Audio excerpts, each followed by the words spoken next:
Vamos a mais um bate-papo exclusivo do nosso Estúdio a Bordo. Dessa vez o assunto é ortodontia na dentição mista. E quem vai mediar essa conversa é o Dr. José Maurício Vieira, que também é diplomado pelo Board Brasileiro de Ortodontia, o BBO. Vão participar Ricardo Machado Cruz, que é graduado em odontologia e doutor em biologia animal e genética pela UNB, mestre especialista em ortodontia e ortopedia facial pela UFRJ e também diplomado pelo Board.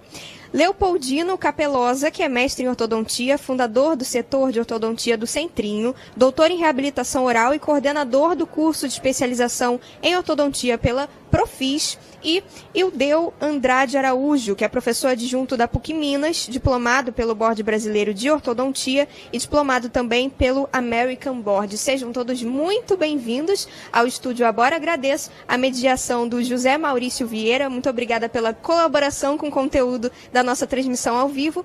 E é com o senhor. Fiquem à vontade, daqui a pouco eu volto. É com muito prazer que eu estou mediando essa conversa entre os digníssimos professores. Antes de mais nada, gostaria de parabenizá-los pela brilhante palestra, que puderam conversar sobre um assunto tão profundo igual o senhor falou. De acordo com as palestras que foram ministradas pela manhã, eu vou começar algumas perguntas, primeiramente para o professor Ricardo. E eu gostaria de saber de você o seguinte: o senhor mostrou que deveríamos fazer os tratamentos ortodônticos precoces em ciência baseada em evidências. Como o senhor sugere que o ortodontista adote essa postura, já que a experiência de cada um tem um papel muito importante nas decisões? Obrigado pela pergunta, é um prazer estar aqui com professores tão renomados, né? E essa experiência de fazer essa manhã com um tema único de ortodontia da dentição mista foi muito interessante, muito gratificante. Respondendo a sua pergunta, Zé Maurício, eu acho que assim, os clínicos, eles têm uma experiência. Quanto mais tempo de clínica você tem, mais experiência e mais familiaridade com determinados protocolos. Então, é lógico que eu sempre costumo dizer que as inovações, a gente não deve ser o primeiro a entrar, nem o último a entrar. Mas você tem que ir adaptando novas tecnologias, novas técnicas ao seu dia a dia, se você achar necessário implementar algum protocolo que precise ser melhorado. Eu acredito que o clínico, a experiência do clínico é muito importante, mas não pode ser uma técnica baseada no empirismo, né? Então, as evidências científicas, elas são cada vez mais importantes e valiosas para que a gente possa adequar esses protocolos na nossa clínica. O que acontece é que alguns procedimentos, pela dificuldade de você ter evidências que sejam muito claras, fazem com que não haja consenso, né? E existam profissionais que tratem os mesmos problemas de forma diferente. O que eu citei, por exemplo, hoje mais cedo na palestra, foi em relação aos protocolos de classe 2 em crianças, né? Aquela velha polêmica de tratar em uma ou duas fases. Porque o padrão ouro para fazer esse tipo de análise científica seriam as RCTs, que são os ensaios clínicos randomizados. O problema é que esse tipo de teste, eles são caros, onerosos, porque são estudos prospectivos que levam anos para ser realizado, que envolvem muito dinheiro, e a metodologia, às vezes, dos diversos trabalhos é diferente em função de cooperação do paciente, de aparelhos diferentes, de medições que às vezes são um pouco imprecisas porque são baseadas em cefalometria, 2D. Então, muitas vezes não existe uma evidência científica suficiente para que você possa dizer, olha, esse protocolo clínico ele deve ser empregado. Mas isso não significa que se está dando certo na sua clínica, você não possa utilizar, né? A Britt Melsen, esse ano no Congresso Americano, ela colocou um número que me espantou, que 5% dos casos, dos tratamentos são baseados em evidências científicas, né? Eu achei que fosse um pouco mais do que isso. Muito bom, realmente. O professor Capelosa, o senhor mostrou que o tratamento da classe 2 em duas fases não beneficia o crescimento mandibular, especialmente em termos ortopédicos, principalmente nas maloclusões de classe 2 com deficiências mandibulares. Como agir, então? Temos uma idade mais adequada para iniciar um tratamento de classe 2 mandibular? Bom, eu acho que... qualquer resposta que a gente for dar aqui sobre conduta clínica, a gente vai ter que tentar dar um viés científico, né, tá?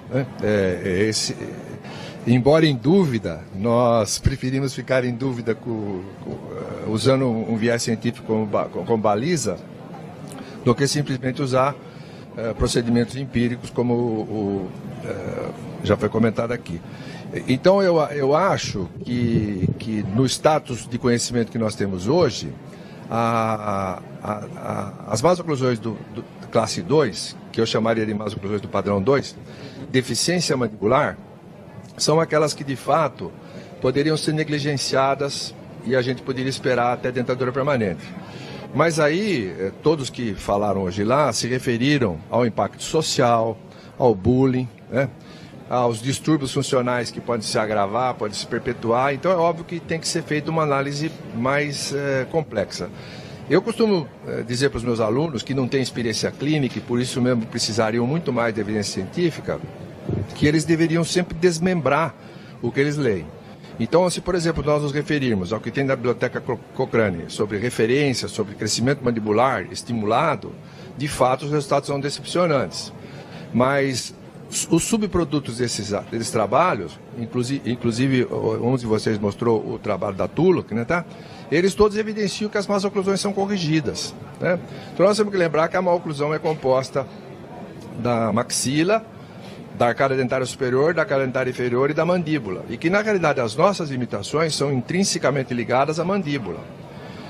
Então, se nós tivermos um paciente onde os outros componentes estão aceitáveis, o paciente morfologicamente está bem, e a essência da maloclusão era a deficiência mandibular, eu acho que a gente deveria aguardar a dentadura permanente, porque daí, em tese, você está trabalhando numa época em que você tem maior capacidade de resposta orgânica, biológica, né? Embora isso também não signifique que o paciente vá ficar melhor do que ele ficaria. Ele leva uma vantagem que você concentra o tratamento em uma etapa só. Eu acho que essa é uma boa orientação para o sujeito que ainda depende das experiências de terceiros para poder ter suas condutas. Professor Ildeu, existem pesquisas bem fundamentadas que defendem o tratamento em uma fase e outras em 2 fases. Poderia fazer um paralelo para a indicação delas? Bom, eu acho que, como tem sido dito aqui, o enfoque deve ser baseado em evidências, né? E a experiência, como o professor Capelosa disse, os alunos que ainda não a têm, a experiência ela é um fator importante. Quando a gente vê as opções e dentro do armamentário de opções de tratamento que a gente tem para o paciente, a gente já sabe, dentro daquele padrão do paciente de crescimento e da complexidade da maloclusão, o que a gente pode aguardar ou não. Eu, particularmente falando, acho que depende muito da classe 2, classe 3, qual o caso que se apresenta, mas eu procuro interceptar alguns problemas que eu sei que posteriormente vão pelo menos minimizar uma segunda fase corretiva. Quando o paciente apresenta, já foi colocado, risco de trauma ou problemas emocionais que indicam, ou quando eu quero e sei que posso minimizar a quantidade de tratamento numa segunda fase, evitando extrações, etc., eu acho que é o momento de intervir. Mas existem vários tipos de maloclusões, é difícil a gente pontuar aqui numa entrevista o que seria aquilo ou não. Não há uma receita de bolo, né? Cada caso é um caso, mas eu acho que essa tríade aí de risco de trauma, questões emocionais, né? Hoje bullying, apesar disso já existia há muitos e muitos anos, só inventaram uma palavra para isso, mas risco de trauma, bullying, e quando você quer minimizar pelo menos uma segunda fase do tratamento, e essa segunda fase vai ser num período crítico ali de adolescência, adulto jovem, que eles não querem ficar muito tempo com o aparelho, eu acho que a gente pode, como ortodontista, dentro da experiência que a gente tem e as evidências que se apresentam na literatura, melhorar esse aspecto para o paciente.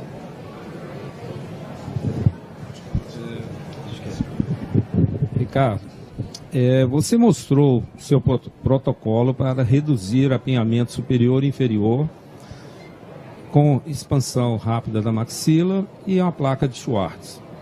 E você também quantificou qual o ganho que você tem no perímetro do arco. Então, Zé Maurício, obrigado pela pergunta. Eu utilizo bastante esse protocolo para apinhamentos e para classe 2 também, no sentido de, fazendo a expansão superior, a gente desbloquear a mandíbula, deixar a mandíbula se expressar, expressar todo o seu crescimento, né? Já existem alguns Você acredita nessa... Eu acredito, eu desde a época que eu era estudante, a teoria do sapato, né? Então eu acredito, e é o resultado que eu tenho visto, sabe? E eu sou fã de alguns grupos aí, como eu também atendo muitas crianças, então do grupo capitaneado pelo McNamara, junto com o do Frank em Florença, e do protocolo do Pacífico, né? Da Universidade do Pacífico, do Steve Dugoni. Eu acho que assim, é mais ou menos a minha linha de pensamento. Então, assim, eu uso muito expansão rápida de maxila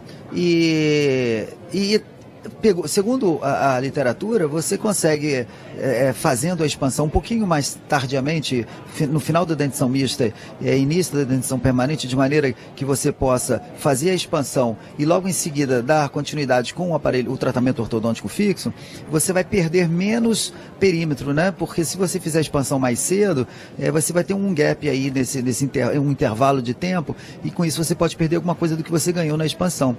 Então eles falam que se você começar mais cedo, você vai ganhar de 2,5 a 4 milímetros de perímetro nos dois arcos, e se você começar mais tarde, você pode aumentar esse ganho para 4,5 a 6 milímetros, até 6 milímetros. E na arcada inferior, a placa de Schwartz, eu tenho uma experiência aí de até casos em que não havia espaço nenhum para um incisivo, por exemplo, né, que mede aí em torno de 5 milímetros, 5,5, que eu consigo espaço para esses dentes sem que nenhum outro tecido tenha esfoliado ali na região posterior. E aí, então, a literatura também diz isso, né? Tem um trabalho desses dois grupos, né, de Florença e de Michigan, dizendo que você consegue até 6 milímetros desde que você faça essa expansão inferior concomitante à expansão rápida de maxila. Então, eu trabalho com esses números aí. E essa expansão você considera estável? Eu mantenho depois um arco lingual, porque a expansão inferior, ela não, fazendo a expansão com a placa de Schwartz, principalmente se for um pouquinho mais precoce, eu tenho que manter o arco lingual para manter esse comprimento de arco, né? Porque senão você perde. E eu também tenho o costume de, depois que eu faço a expansão rápida de maxila e deixo o expansor pelo tempo apropriado, geralmente eu deixo 6 meses, né? Eu sei que tem protocolos que deixam 1 ano, geralmente eu deixo 6 meses, por uma questão até de higienização do paciente, mas depois eu dou uma placa de contenção para que ele possa utilizar no período noturno, até que a gente possa entrar com o tratamento ortodôntico fixo, se a gente tiver feito essa expansão um pouco precoce no início da dentição mista. Professor Capelosa, como a relação dos incisivos superiores e inferiores afeta positivamente a estabilidade dos tratamentos nos casos de mordida aberta e mordida profunda, igual o senhor mencionou na sua palestra? Bom, a preocupação maior com a mordida aberta e a relação dela com os incisivos diz respeito à chamada mordida aberta esquelética, né, tá? Uhum. E a submordida profunda também é aquela originada por um déficit de crescimento vertical esquelético, né, tá? Ou seja, padrão face longa e padrão face curta. Na realidade, desde Bjork, embora eu pelo menos estudei Bjork na pós-graduação, mas não conseguimos fazer uma tradução apropriada dos resultados que ele obteve.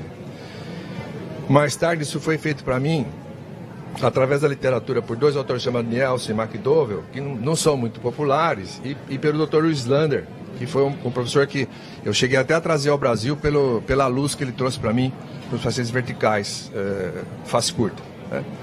E na realidade, a ideia do tratamento, e isso foi levantado pelo Bjork lá atrás, é que quando você tem pacientes que são face curta, ou seja, um crescimento horizontal absurdamente manifesto, né, tá com o côndilo crescendo em direção anterior, sem nenhum equilíbrio, sem nenhuma projeção para baixo, para frente, você tinha casos onde o apinhamento era progressivo e onde a relação mesial de molares virava sempre classe 2, ou seja, você não tinha aproveitamento do liver space. E daí ele cita no trabalho original dele alguns casos onde ele notou que por algum motivo os incisivos tinham se inclinado e esses pacientes tinham menos apinhamento e uma relação molar melhor. Então, parece, em tese, que se você tiver um paciente com uma sobrancelha profunda, é muito útil que você tenha um ângulo intercisivo mais fechado.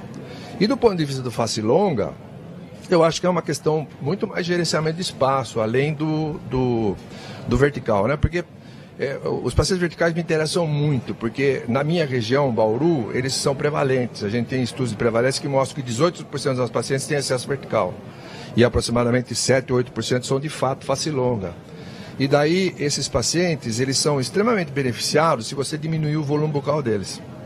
Então, a ideia de diminuição de volume bucal remete você a extrações. Né, tá? Então, em uma mesma circunstância, num paciente equilibrado e num paciente face longa, eu extrairia no longa. Tá? E o que eu chamei a atenção na palestra hoje é que eu, durante muitos anos, cometi esse erro. Eu gastava a dentadura mista inteirinha, tentando tomar volume da cavidade bucal do paciente, com o processo de extrações seriadas, e na hora de colocar aparelho fixo, eu colocava a prescrição de Andrews, que é uma prescrição extremamente protusiva, e daí voltava a ter uma relação de topo a topo, ou então uma relação de mordida aberta. Né? Então, eu acho que é um senso apropriado a gente pensar que o ângulo intercisivo dos pacientes face curta deveria ser mais fechado, e o ângulo intercisivo dos pacientes face longa mais aberto. Aproveitando a dica dos brackets e as prescrições, o senhor desenvolveu algumas prescrições para brackets que a Ideological está comercializando atualmente, muito interessante, e é uma coisa que a gente tem acesso à indústria americana e a gente não vê com tanta clareza, igual o senhor desenvolveu, essa prescrição. O senhor é a favor, então, que os ortodontistas tenham um arsenal maior de prescrições de brackets para os casos que ela vai tratar? Eu acho que hoje isso não é nenhuma opção minha, né? Porque o que nós mais estamos ouvindo falar na área de brackets é da customização, da colagem indireta, feita a partir de um planejamento virtual, onde você coloca os dentes nas posições que você julga ideal, e a partir daí posiciona os brackets e constrói uma moldeira para fazer a colagem customizada. Isso é mais ou menos o conceito do Andrews, né? Você vai ter a liberdade de dar para cada dente uma determinada posição no sentido de inclinação e de angulação, e meus brackets caminham nessa direção da customização. É uma customização parcial, né, tá? E acho que ela tem um mérito adicional que obriga você a pensar melhor se as suas metas terapêuticas estão consoantes, né, tá? Com a receita de aparelho fixo que você está usando, né? Porque, eu disse, a gente gasta uma energia na área e o tempo do paciente para criar um horizonte positivo ao final da dentadura início da permanente, e daí, inadvertidamente, colocamos braquetes que vão desmanchar o que nós fizemos. Então, acho que o fato da gente ter que pensar sobre a finalização, que é o que os meus brackets exigem, é mais ou menos o que a customização feita através da colagem direta e do planejamento virtual vai exigir, né? Aquela justificativa que as pessoas falavam que você tinha que ter uma quantidade enorme de brackets, um estoque enorme de brackets, isso hoje não existe, concorda? Porque você hoje requisita qualquer tipo de bracket, no dia seguinte está no seu consultório. Então, muito simples. Muito simples. E o custo muito menor também, né? Antigamente, quando nós começamos a trabalhar com o bracket straightware, a gente negligenciou as prescrições que o Andrews tinha, que eram 11 básicas, por causa do custo. Era impossível manter um estoque de 11 prescrições de brackets da A-Company, que custavam $110 cada conjunto de brackets 5x5. Né? Hoje o quadro é completamente diferente, né? Então, felizmente. Né? E a customização dos fios ortodônticos, você é a favor? Eu sou. Acho que quem deve, mas só que é o seguinte, quem deve fazer a customização é o ortodontista, não é a companhia, né? Tá? Né? Eu trabalho com diagrama, sempre trabalhei. Você sabe que eu fiquei muito feliz com o que nós fizemos hoje. Achava que fazia tempo que não havia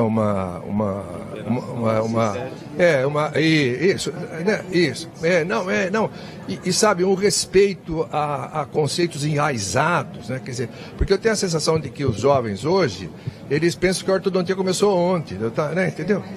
Justamente. E na dentadura mista, nós temos que exercitar mais o nosso pensamento, temos que pensar mais. Isso. É muito mais difícil diagnosticar o que vai acontecer na dentadura mista que na dentadura permanente, né, tá? Então, na realidade, eu fico me lembrando dos grandes mestres, né? O Zaxxon, por exemplo, era um cara que definitivamente exigia como parâmetro para ter estabilidade os arcos diagramados, respeitar a distância intercanina, a forma do arco do paciente. E todos nós hoje falamos muito em forma de arco. E você mesmo admitiu agora que toda vez que você expande, existe um potencial de recidiva que precisa ser minimizado, né, tá? E que você mais tarde vai ter que aceitar se de fato foi inexorável, né, tá? Então, acho que isso tudo passa pela construção de uma ortodontia moderna, contemporânea, mas que não pode se desprender dessas raízes. Tá? E quanto mais você agride esses dogmas, que o senhor citou aí, distância bicanina, inclinação de dentes, mais é importante a contenção, porque a estabilidade ela não vai se dar adequadamente. Ideu, você mostrou que há uma incidência alta de deficiência transversa da maxila, mesmo sem mordidas cruzadas. Né? Você citou aí por volta de 74% no estudo que foi feito. Você acha, então, que realizar a expansão maxilar precocemente vai aumentar a eficiência e a eficácia dos tratamentos em crianças? Bom, para começar, não fui eu que, né, eu citei trabalhos, né, mas assim, o primeiro trabalho que eu citei na apresentação, o trabalho do McNamara, em que ele coloca isso, né, 74% das crianças em dentadura mista, elas não têm mordida cruzada, mas apresentam discrepâncias transversais importantes. E depois não foi um trabalho assim com design experimental muito, foi simplesmente mais uma opinião dele dentro da experiência clínica, mas depois isso foi confirmado por um trabalho da professora Leslie Will, em que ela acompanhou 256 crianças que não tinham mordida cruzada, mas ao investigar através de tomografias, ela pôde perceber que havia uma atresia da maxila importante nessas crianças e, logicamente, a mandíbula compensava essa atresia e também se tornava atrésica. E isso tornava, então, uma necessidade da correção dessa dimensão transversa para uma série de maloclusões. Aí a gente tem que ver classe 3, classe 2, o que seria, e outras, né, mesmo na classe 1. Mas eu gosto muito, nos estudos que já foram citados aqui antes, do McNamara com o Lorenzo Frank, em que eles observaram os efeitos, entre aspas, colaterais, porque quando a gente fala colateral fica parecendo que é um efeito maléfico, né? Mas os efeitos colaterais que proporcionam um benefício na correção do tratamento para uma série de maloclusões. E então eu utilizo muito, expando muito os meus pacientes, logicamente não são todos, mas eu acho que isso me traz benefícios para correção, para ganho de espaço, que vai ser importante para o manejo dessa relação oclusal. Então, assim, eu vejo com ótimos olhos, dentro da minha experiência clínica e o que há de evidência na literatura, usar a expansão maxilar numa idade precoce, por uma série de fatores. Antes de finalizar, eu queria deixar uma pergunta geral aqui. Quem quiser responder, fique à vontade. Qual seria a orientação que a gente pode dar para os jovens ortodontistas da geração Z, que até 29 anos de idade, eu não sabia desse dado, não, que a pessoa possa consultar, que a pessoa possa pesquisar, verificar, ler sobre evidências científicas na dentição mista? Onde procurar essas respostas? Bom, eu acho que as evidências científicas estão disponíveis na Biblioteca Cochrane, na literatura em geral. Acho que o desenho do trabalho tem que ser considerado, né, porque há coisas mais sólidas e menos sólidas. E acho que a palavra final nunca vai ser da evidência científica, né? Eu uso uma tela frequentemente nas minhas aulas, comentando sobre tração maxilar no protocolo de Klerk, né, onde eu digo o seguinte: até hoje não existe evidência científica sobre vantagem da tração maxilar sobre o tratamento convencional, de junção e máscara, né, tá? E, na verdade, quando você vai ver o trabalho que trata disso numa revisão sistemática, você vai ver que há aproximadamente 11 pontos de vantagem para o protocolo de Klerk e 3 pontos de desvantagem, que são justamente os atos cirúrgicos, né? E o custo. Então, na realidade, eu me colocando na posição de um jovem, eu ficaria muito inseguro, né? Porque ao mesmo tempo que você está sendo treinado para acreditar na evidência científica, você vê que protocolos estão em ascendência sem ter essa evidência científica. Daí o socorro, né, nesse momento que você não tem informação, eu acho que muito mais do que a literatura é a orientação do teu professor, né? Eu vejo hoje alunos fazendo mestrado, né, tá? Onde nenhum valor é dado para essa formação intelectual mínima que alguém tem que ter para encarar uma profissão, entendeu? Tá a impressão de que tudo pode ser aprendido no congresso, quando na realidade todos nós sabemos o custo disso tudo nas nossas vidas, né? Eu acho que o ponto principal é esse. Eu acho que antes de pensar em um jovem buscar evidência científica, ele deve se preocupar primeiro com a formação que ele está tendo. Nós vivemos num país em que se prosperam cursos de finais de semana e em que o objetivo não é a formação desses alunos e, infelizmente, eles acabam enveredando por um caminho que muitas vezes sem volta e depois é difícil voltar para os trilhos, parafraseando a palestra do Ricardo. Eu acho que o principal ponto é isso, ele buscar. Existem excelentes cursos no país com uma carga horária bem complexa, que pode favorecer uma bela formação, e dentro disso ele vai poder tomar as decisões com uma boa formação básica, criando aquela base de uma construção de uma carreira, porque a evidência científica ela é muito importante, mas como eu mostrei hoje na palestra, nós não podemos pegar isso como um experimento laboratorial. São importantes esses estudos? São importantes, mas a gente não pode esquecer que esses estudos são feitos num ambiente em que parece que só existe uma variável, que seria aquele aparelho. E isso não acontece. Ninguém trata aqui, né, olhando a classe 2, ninguém trata os nossos casos somente com um determinado tipo de aparelho, não faz mais nada. Nossos casos necessitam de uma expansão, de um manejo de espaço. A gente não vai simplesmente, porque é classe 2, vou colocar um extraoral ou um Rebest e seguir adiante só com isso. Não é assim. Mas para você ter essa visão crítica, você precisa ter uma base sólida.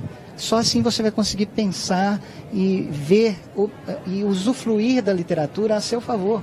Né? A experiência é tudo, mas como é que você vai construir a sua experiência? Com uma formação sólida. Acho que é importante isso. Eu concordo plenamente. Eu acho hoje que os nossos... tem vários ortodontistas jovens aí que eu diria que eles não estão aprendendo nem em cursos mal formados, eles estão aprendendo nas redes sociais. Muita gente vai aprendendo a fazer protocolos clínicos pelo Instagram, pelo Facebook, enfim. E isso é muito perigoso. Eu acho que eles têm que voltar à literatura, às evidências, e vocês, como professores de universidade, de cursos reconhecidos e que são sérios, eu acho que tem um papel fundamental na educação desses novos jovens.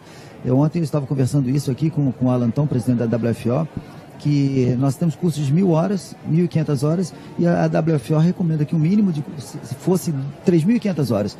Com 2.000 horas, 2.500 horas, a gente consegue formar bons profissionais, mas nem isso a gente está tendo a metade disso. Então isso é muito perigoso. Para finalizar, alguém tem alguma pergunta para vocês, participantes? Parece que o Ricardo queria fazer uma pergunta para o Iudeu. Eu não sei se nós temos tempo ainda, mas eles vão abrir uma exceção. Mas ele responde rapidinho. Porque realmente eu gostei muito daquele aparelho que você apresentou, de Arnold, e como uma opção para a placa de Schwarz, por ser fixo. E achei muito interessante. Esse aparelho, eu tive contato com ele no meu mestrado, com um professor meu que, aí você falou dos ídolos que a gente carrega, né? Esse meu professor foi aluno do Jarabac e ele utilizava um aparelho antigo. E eu simplesmente fiz uma modificação nele, por isso que eu chamei de Arnold modificado, porque ele é construído de uma maneira diferente do que eu mostrei, mas ele tem uma grande vantagem que você independe da cooperação do paciente. Eu acho que eu tento buscar muito isso na minha clínica. Muito obrigado aos palestrantes, obrigado pelo bate-papo aqui. Eu acho que foi muito proveitoso, né? E gostaria de agradecer à ABOR essa oportunidade. Muito obrigado.